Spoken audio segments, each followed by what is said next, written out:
अस्सलाम वालेकुम दोस्तों। उम्मीद करता हूँ आप सब लोग खैरियत से होंगे और हमारी कहानियों को एंजॉय कर रहे होंगे। हमारी दुआ है कि आप जहाँ भी रहें अल्लाह ताला की हिफाजत में रहें। दोस्तों, हमारी आज की कहानी शान भाई ने हमें हैदराबाद से भेजी है। ये वाकया उनके ही हमसायों के साथ पेश आया जो आज उन्होंने हमारे साथ शेयर किया है। तो आइए बढ़ते हैं अपनी कहानी की जानिब।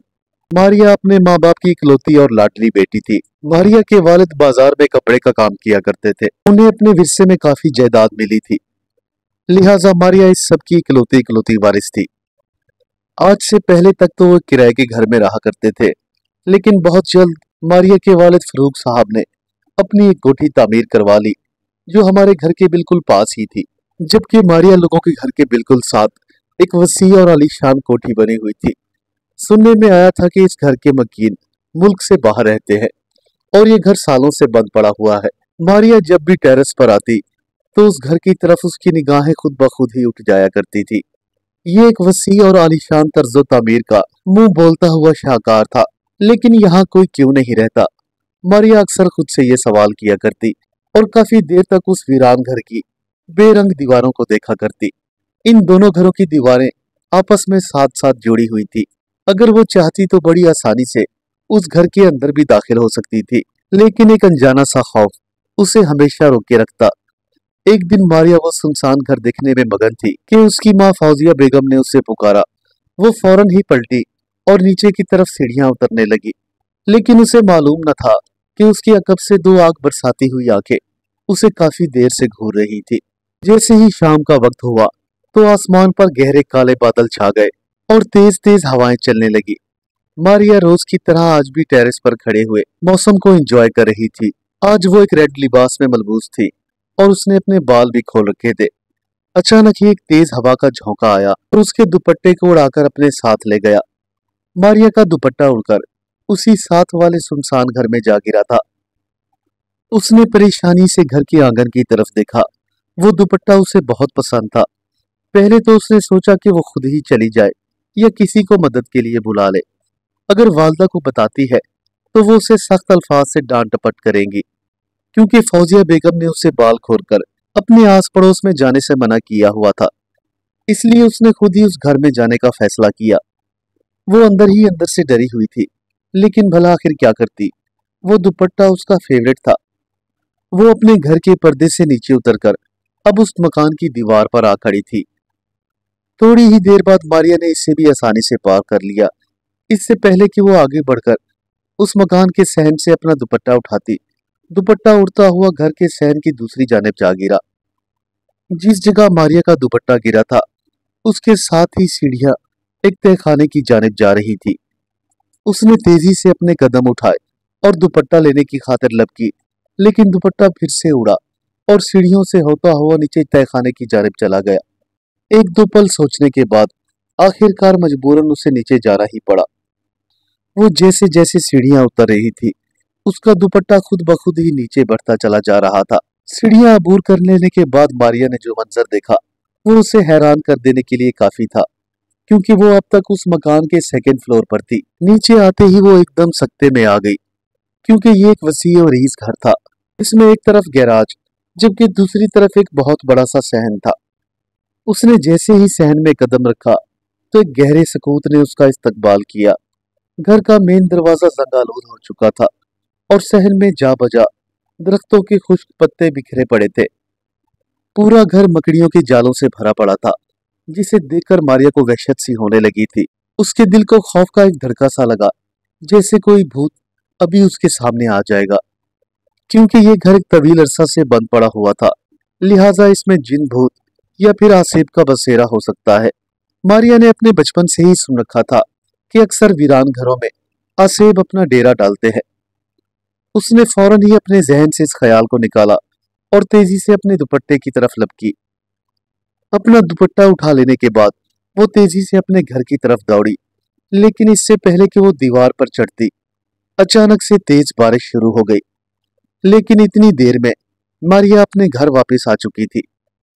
उसने डांट पड़ने के डर से अपनी माँ और बाप को कुछ भी ना बताया। रात को खाना खाने के बाद वो अपने कमरे में चली गई और काफी देर तक किताबें पढ़ती रही। बाहर अब भी बारिश हो रही थी और बादल जोर से गरज रहे थे। उसने किताब को अपनी साइड टेबल पर रखा और सोने की कोशिश करने लगी। थोड़ी ही देर में मारिया को नींद आ गई। न जाने ये रात का कौन सा पहर था कि जब एक एहसास के बाद वो अपने बिस्तर से उठ बैठी। उसे ऐसा महसूस हुआ था कि कोई उसके ऊपर पड़ा हुआ कंबल खींच रहा है। शायद यही वजह थी कि वो खौफजदा होकर उठ बैठी। हैरानी की बात तो ये थी कि कंबल हकीकत में ही नीचे पड़ा हुआ था। खौफ की एक सर्द लहर अचानक से उसके पूरे वजूद में दौड़ गई और उसने साइड टेबल पर रखा हुआ लैंप फौरन ही रोशन कर दिया। पूरे कमरे में एकदम से रोशनी फैल गई। इस रोशनी में वो कमरे की तमाम चीजें वाज़ेह तौर पर देख सकती थी, लेकिन कमरे में उसके सिवा कोई और मौजूद न था। मारिया को जब ये यकीन हो गया कि वो अपने कमरे में अकेली है, तो उसने सुख का सांस लिया। हो सकता है कि मैंने कोई ख्वाब देखा हो, या कंबल नींद में भी गिर सकता है, वो खुद से ही बोली और फिर से लाइट ऑफ करके सोने की कोशिश करने लगी। लेकिन वो अपने बेड की बाईं तरफ खड़े हुए उस साए को ना देख पाई थी जो उसे अब तक देखने में मशगूल था। अगले दिन शाम के वक्त मारिया का मंगेतर सलमान उसके घर उससे मिलने के लिए आया। उसने मारिया को बताया कि वो एक जरूरी काम से दूसरे शहर जा रहा है। मैं शहर से बाहर जा रहा हूँ, न कि मुल्क से। तुम तो इतनी उदास हो गई हो। मारिया के मंगेतर सलमान ने आखिरकार महसूस कर ही लिया था कि उसके जाने से मारिया बहुत उदास हो चुकी थी। क्या तुम मुझसे मोहब्बत नहीं करती, जो ये रोनी सूरत बनाकर मुझे अलविदा कर रही हो? सलमान ने मोहब्बत भरे लहजे में मारिया की जानिब देखते हुए कहा। ओ नहीं नहीं, मारिया ने फौरन ही अपने गालों पर आए हुए आंसू साफ किए। ठीक है, तुम चले जाओ, लेकिन याद रखना, अपना बहुत ख्याल रखना और मुझे मिस भी करना। इतना कहकर वो अलविदाई नजरों से सलमान की जानिब देखने लगी। वो भी अपनी बात ही मुकम्मल कर पाई थी कि एक तेज हवा का झोंका उसके बालों को उड़ाता हुआ गुजर गया और वो सलमान को जाता हुआ देखने लगी। ये रात का पहर था और वो पिछले 2 घंटों से बार बार करवट बदल रही थी। आज उसकी बेचैनी बढ़ती जा रही थी और नींद उसकी आंखों से कोसों दूर थी।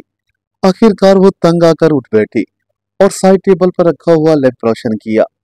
पूरे कमरे में हल्की हल्की रोशनी फैल रही थी, लेकिन आज उसे न जाने क्यों अपने ही कमरे से वहशत होने लगी थी। उसे लग रहा था कि जैसे उसका सांस रुक रहा हो। वो बड़ी बेचैनी से उठी और कमरे का दरवाजा खोल दिया। बाहर ठंडी ठंडी हवा चल रही थी और बारिशों की वजह से मौसम भी काफी खुशगवार हो चुका था। चांद की हल्की हल्की रोशनी माहौल में फैले हुए अंधेरे को कम कर रही थी। उसने अपनी निगाह उठाकर आसमान की तरफ देखा और फिर बेदिहानी में उस घर की जानिब एक नजर की। इस अंधेरे में वो सुनसान घर काफी खौफनाक लग रहा था। जल्द ही मारिया को उस घर से खौफ महसूस होने लगा, तो वो जल्दी से अपने कमरे में आ गई। उधर उसकी वालदा फौजिया बेगम, जो अभी अभी किचन से ही निकली थी, दरवाजा बंद होने की आवाज पर चौंकी। ये आवाज मारिया के कमरे की जानिब से आई थी। मारिया, मारिया दरवाजा खोलो बेटा। मारिया ने फौरन ही दरवाजा खोल दिया। मारिया बेटा, क्या तुम अभी तक सोई नहीं? शायद तुम टेरेस पर गई थी। भला इस वक्त भी कोई टेरेस पर जाता है? उन्होंने एक ही सांस में सवालों की बौछार कर दी। ओ मेरी प्यारी अम्मी, मुझे नींद नहीं आ रही थी और घबराहट भी बहुत हो रही थी। यूं लग रहा था जैसे मेरा सांस रुक रहा है, इसलिए मैं कुछ देर के लिए टेरेस पर चली गई थी। इतना कहकर मारिया अपनी माँ के गले लग गई और वो उसके सर पर हाथ फेरने लगी। सुनो बेटा, मेरी बात याद रखना, आइंदा कभी रात के वक्त टेरेस पर नहीं जाना, और कोई मसला है तो मुझे बता दो। फौजिया बेगम ने हतमी अंदाज में कहा। सॉरी अम्मी, आइंदा ऐसा नहीं होगा, वो आहिस्ता से बोली और अपनी गलती का एहसास जताने लगी। चलो अब सो जाओ, काफी टाइम हो चुका है। फौजिया बेगम ये कहते हुए वहां से चली गई और मारिया अपना दरवाजा बंद करके कमरे में आ गई। उसने जैसे ही अपना कदम बेड की जानिब बढ़ाया तो एकदम से लाइट चली गई और पूरे कमरे में एक गहरा अंधेरा छा गया। अगले ही लम्हे एक हवा का झोंका मारिया के बालों को उड़ा गया और एक अनदेखा वजूद उससे टकराया। खौफ के मारे मारिया के मुंह से एक चीख निकल गई और वो जल्दी से अपने बेड पर लेटकर चादर में छुप गई। अगली सुबह दिन के 12 बज गए थे, पर मारिया अभी तक अपने कमरे से बाहर ना आई थी। फौजिया बेगम की तशवीश बढ़ती जा रही थी कि आखिर मारिया इतनी लेट क्यों हो रही है। नहीं तो वो रोज तकरीबन 8 बजे तक तो उठ ही जाती थी। हो सकता है कि शायद उसकी तबीयत ठीक ना हो, इसलिए वो सो रही थी। उन्होंने काफी देर तक मारिया के उठने का इंतजार किया, लेकिन काफी देर तक जब मारिया बाहर ना आई तो उसकी अम्मी खुद ही उसके कमरे की जानिब चल दी। उन्होंने मारिया के कमरे पर दस्तक दी। मारिया बेटा, उठ जाओ, काफी वक्त हो चुका है। देखो ना, सूरज सर पर आ गया है और तुम अभी तक सो रही हो। अरे अम्मी जी, मैं ठीक हूँ, आप परेशान ना हो, अभी मैं और आराम करना चाहती हूँ। बस इतना कहकर फिर से खामोशी छा गई और फौजिया बेगम उसका ये जवाब सुनकर हैरान हो गई। मारिया के बोलने का अंदाज कुछ अजीब सा था। वो बड़बड़ाती हुई नाश्ते की टेबल पर वापस आई और अपने शौहर से बातें करने लगी। मुझे लगता है कि मारिया की तबीयत ठीक नहीं है, इसीलिए आज वो हमारे साथ नाश्ता नहीं करेगी, फौजिया बेगम ने फारूक साहब को बताते हुए कहा। और वो दोनों नाश्ता करने लगे। 3 दिन गुजर चुके थे, लेकिन मारिया की हालत में अब तक कोई तब्दीली नहीं आई थी। वो ज्यादातर वक्त अपने कमरे में गुजारती और ना ही ठीक से कुछ खाती पीती थी। फौजिया बेगम अब उसकी हालत देखकर काफी परेशान रहने लगी थी। अगले दिन मारिया का मंगेतर सलमान भी वापस आ चुका था। उनके घर के दरवाजे पर दस्तक हुई। फौजिया बेगम ने जब दरवाजा खोलकर देखा तो सलमान उनके सामने खड़ा हुआ मुस्कुरा रहा था। सलाम चची जान, आप कैसी हैं? देखिए मैं लौट आया हूँ। वो अपनी चची को गले से लगाते हुए बोला। आओ मेरे बच्चे, खुश आमदीद, आओ अंदर आ जाओ। फौजिया बेगम ने उसे फौरन ही अंदर आने का कहा। अंदर दाखिल होते ही सलमान की नजरें मतलाशी अंदाज में इधर उधर देखने लगी, शायद वो मारिया को तलाश कर रही थी। अरे बेटा, तुम कब आए? फौजिया बेगम ने कुर्सी पर बैठते हुए बोला। चची जान, मैं कल शाम ही वापस आ गया था। मारिया कहाँ है? सलमान के अंदाज में बेचैनी नुमाया थी। बस बेटा क्या बताऊं, उसने खुद को 3 दिन से कमरे में बंद किया हुआ है, न कुछ खाती है और न ठीक से बात करती है, फौजिया बेगम ने परेशान होते हुए कहा। फौजिया बेगम के मुंह से ये बात सुनकर सलमान तशवीश भरी निगाहों से उनकी जानिब देखने लगा। अरे चची जान, आप परेशान ना हो, मैं देखता हूँ। इतना कहकर वो मारिया के कमरे की जानिब बढ़ गया। मारिया, मारिया, देखो मैं वापिस आ गया हूँ, उसने जोर से मारिया को पुकारा। सलमान का ख्याल था कि उसकी आवाज सुनकर मारिया तेजी से अपने कमरे से बाहर आ जाएगी, लेकिन ऐसा ना हुआ था। खैर, उसने मारिया के दरवाजे पर थोड़ा सा जोर डाला और अंदर दाखिल हो गया। पूरा कमरा अंधेरे में डूबा हुआ था।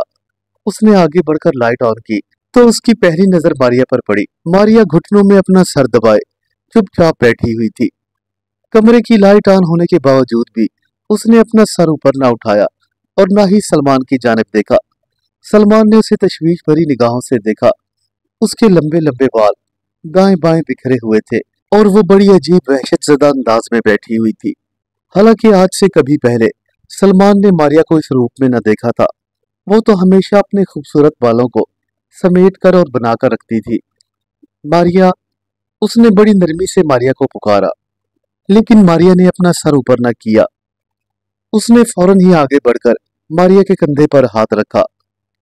मारिया, क्या हो गया है तुम्हें? कोई परेशानी है? देखो ना, मैं तो वापिस आ गया हूँ। लगता है तुम मेरी जुदाई बर्दाश्त नहीं कर पाई। उसने मुस्कुराते हुए मारिया की जानिब देखा। मारिया अब भी अपना सर घुटनों में दबाए हुए बैठी हुई थी। सलमान ने उसे फिर से झंझोड़ा, लेकिन अब की बार मारिया ने आखिरकार अपना सर ऊपर की जानिब उठाया। जैसे ही उसने सलमान की जानिब देखा तो सलमान के मुंह से एक चीख निकल गई। ऐसा लग रहा था जैसे वो कई दिनों से सोई नहीं थी। मारिया ने बड़े गुस्से से सलमान को घूरा। तू क्यों यहाँ आया है? चल निकल जा मेरे कमरे से, वो बड़ी सख्त और भारी आवाज में बोली। उसे मारिया से सबकी तवक्को न थी। सलमान एक पल को चौंका और हैरानी से मारिया की जानिब देखने लगा। मारिया, क्या हुआ है? उसने हमदर्दी से उसके कांधे पर हाथ रखा, लेकिन उसे अंदाजा नहीं था कि ये क्या हो गया है। अगले ही पल मारिया ने उसे एक जोरदार झटका दिया, जिसकी वजह से वो उड़कर दीवार में जा लगा। इससे पहले कि वो संभल पाता, मारिया ऐन उसके ऊपर थी। उसने फौरन ही अपना हाथ बढ़ाकर सलमान के गले पर रख दिया, लेकिन सलमान हैरत के मारे उसे देखने लगा, क्योंकि उस नाजुक सी लड़की में आखिर इतनी ताकत कहां से आ गई थी। आइंदा अगर इसे हाथ लगाया तो तेरा हाथ तोड़ दूंगा, चला जा यहां से, ये मेरी है, सिर्फ मेरी, मारिया ने शोलाबार नजरों से सलमान की जानिब देखते हुए कहा। उसके मुंह से एक मर्दाना आवाज बरामद हुई थी। सलमान हैरत और खौफ की कैफियत में अपनी जगह से उठ खड़ा हुआ और तेजी से कमरे से बाहर निकल गया। वो घबराते हुए फौजिया बेगम के पास गया। चची जान, मारिया अपने होश में नहीं है। क्या मतलब बेटा? वो सलमान की बात पर चौंकी। मेरा मतलब है उस पर किसी जिन का साया हो गया है। फिर उसने वो तमाम बातें जो मारिया ने उसके साथ किया फौजिया बेगम को बता दी। इतने में मारिया के वालिद फारूक साहब भी आ गए। वो तीनों ही मारिया की ये हालत देखकर बहुत परेशान थे। इतने में फारूक साहब बोले, मैं एक बुजुर्ग को जानता हूँ। एक दफा मेरी छोटी बहन पर भी किसी जिन का साया हो गया था। मेरे ख्याल में अगर वो अब तक जिंदा है तो मैं उन्हें जरूर यहाँ ले आऊंगा। इतना कहकर मारिया के वालिद बाहर की तरफ जाने लगे तो सलमान ने उन्हें पीछे से आवाज दी, अरे चचा जान रुकें, मैं भी आपके साथ चलूंगा। और वो दोनों ही घर से बाहर निकल गए। उनके जाने के बाद फौजिया बेगम वापस अपने कमरे में आई और तस्बीह उठाकर खुदा का जिक्र करने लगी। वो अपनी बेटी की इस हालत को देखकर बहुत ही अफसुर्दा थी और उनकी आंखों से मुसलसल आंसू गिर रहे थे। तकरीबन 2 घंटे के बाद फारूक साहब और सलमान की वापसी हुई। फौजिया बेगम ने जैसे ही दरवाजा खोला तो फारूक साहब और सलमान के साथ एक बारिश बुजुर्ग भी थे। उन्हें देखते ही फौजिया बेगम को कुछ तसल्ली हुई और फारूक साहब उन बुजुर्ग को अपने कमरे में ले गए। चची जान, आप यहीं हमारा इंतजार करें, सलमान ने फौजिया बेगम को तसल्ली देते हुए कहा और सीढ़ियों की जाने बढ़ गया। मारिया के अब्बू ने जैसे ही दरवाजा खोलने की कोशिश की तो उन्हें महसूस हुआ कि कमरा अंदर से बंद है। वो घबराकर सलमान की जानिब देखने लगे, लेकिन उनके साथ आए हुए आबिल बुजुर्ग ने उन्हें तसल्ली दी और अपने मुंह में ही कुछ पढ़ने लगे। अगले ही लम्हे मारिया के कमरे का दरवाजा खुद ब खुद ही खुल गया। फारूक साहब ने जैसे ही कमरे की लाइट ऑन की तो मारिया अभी तक उसी पोजीशन में बैठी हुई थी जिस तरह सलमान ने उसे देखा था। अगले ही पल उसने सर उठाया और उसकी आंखें ऐसे आग बरसाने लगी। क्यों आए हो यहाँ? वो गरज कर बोली। ये आवाज मारिया की नहीं बल्कि उस जिन की थी जिसने उसके जिस्म पर कब्जा कर लिया था। छोड़ दो इस लड़की को, बुजुर्ग ने बड़े सख्त लहजे में कहा। नहीं छोड़ूंगा इसको, मैं इसका आशिक हूँ। लगता है तुम ऐसे नहीं मानोगे, बुजुर्ग ने फिर उससे कहा। इतना कहकर वो बुजुर्ग अपने मुंह में कुछ पढ़ने लगे। जैसे जैसे उनके पढ़ने में तेजी आ रही थी तो मारिया की चीखें भी वैसे वैसे तेज होती जा रही थी। बताओ तुम कौन हो और कहां से आए हो? उन बुजुर्ग ने जिद से बोलना शुरू किया। मेरा नाम तासीर है और मैं साथ वाले घर में रहता हूँ। चंद दिन पहले ये लड़की मेरे घर में घुस आई थी। मैं इसे देखते ही इस पर आशिक हो गया हूँ। मैंने अपनी ताकत के जोर से इसका दुपट्टा अपने घर में गिरा लिया था और इस लड़की को भी अपने घर में बुला लिया था। ये जब भी घर की ऊपरी मंजिल में आती है तो मैं इसे घंटों देखता रहता हूँ। जिस दिन ये मेरे घर दुपट्टा उठाने आई तो मैंने इसके जिस्म पर कब्जा कर लिया। मारिया किसी तोते की तरह मर्दाना आवाज में बोलती जा रही थी। छोड़ दे इसे और अपनी दुनिया में वापस चला जा, उन बारिश बुजुर्ग ने बड़े गुस्से से जिन की जानिब देखते हुए कहा। नहीं, ये हरगिज नहीं हो सकता। मैं भला इसको छोड़कर कहाँ जा सकता हूँ? ये अब हमेशा हमेशा के लिए मेरी हो चुकी है। मैं इसे अपने साथ ले जाऊंगा और जो भी मेरे रास्ते में आएगा उसे हमेशा हमेशा के लिए खत्म कर दूंगा। इतना कहकर मारिया जोर जोर से कहके लगाने लगी। फारूक साहब, मुझे लगता है कि इस कमबख्त को सबक सिखाना ही पड़ेगा, उन बारिश बुजुर्ग ने मारिया के वालिद की जानिब देखते हुए कहा। उन्होंने फौरन ही पूरे कमरे का हिसार किया और फर्श पर बैठकर पढ़ाई करने लगे। वो जैसे जैसे पढ़ाई कर रहे थे मारिया जोर जोर से चीखें मार रही थी। आखिरकार वो इतनी बेबस हुई कि बेहोश हो गई। अगले ही पल खिड़की का शीशा टूटने की आवाज आई और पूरे कमरे में सन्नाटा छा गया। बुजुर्ग ने अब अपनी आंखें खोल दी थी। अब वो वापस नहीं आएगा। आप अपनी बेटी को मना कर दें कि आइंदा उस घर में ना जाए, उस बारिश बुजुर्ग ने फारूक साहब की जानिब देखते हुए कहा। थोड़ी ही देर में मारिया को भी होश आ गया और फौजिया बेगम उससे लिपट कर रोने लगी। मारिया बेटा, तुम ठीक तो हो? जी अम्मी, मैं अब ठीक हूँ। क्या हुआ था मुझे? कुछ नहीं बेटा, कुछ नहीं, तुम्हें कुछ नहीं हुआ था। फौजिया बेगम मारिया के मुंह से ये बात सुनकर फिर से रोने लगी। अम्मी बाबा, अगर मुझसे कोई गलती हो गई है तो मुझे माफ कर दें। मेरा खुद पर बस नहीं चलता था और मैं खुद को उस घर में जाने से रोक नहीं पाई। मेरी बेटी, इसमें तुम्हारा कोई कसूर नहीं है। अगर मैं तुम्हें ना डांटती तो तुम शायद ये सब मुझे पहले ही बता देती। चलो जो हुआ सो हुआ, लेकिन आइंदा एहतियात करना मेरी जान। इतना कहकर फारूक साहब और फौजिया बेगम कमरे से बाहर चले गए, जबकि सलमान मारिया के पास ही बैठ गया। तुम कब आए सलमान? मैं कितने दिन से तुम्हारा इंतजार कर रही थी। अरे यार, मैं कल शाम ही तो गया था और आज तुमसे मिलने के लिए वापस आ गया हूँ। तुमने तो मेरी जान ही ले ली थी, उसने मुस्कुराते हुए मारिया से कहा, और मारिया उसे देखकर बेख्तियार हंस पड़ी। ठीक एक हफ्ते बाद मारिया और सलमान की शादी कर दी गई और वो हंसी खुशी अब अपनी जिंदगी गुजार रहे हैं। उम्मीद करता हूँ आपको आज की कहानी पसंद आई होगी। दोस्तों से रिक्वेस्ट है कि चैनल को सब्सक्राइब कर लें और वीडियो को अपने दोस्तों के साथ शेयर करना ना भूलें। मिलते हैं कल एक नई कहानी के साथ, तब तक के लिए अल्लाह हाफिज।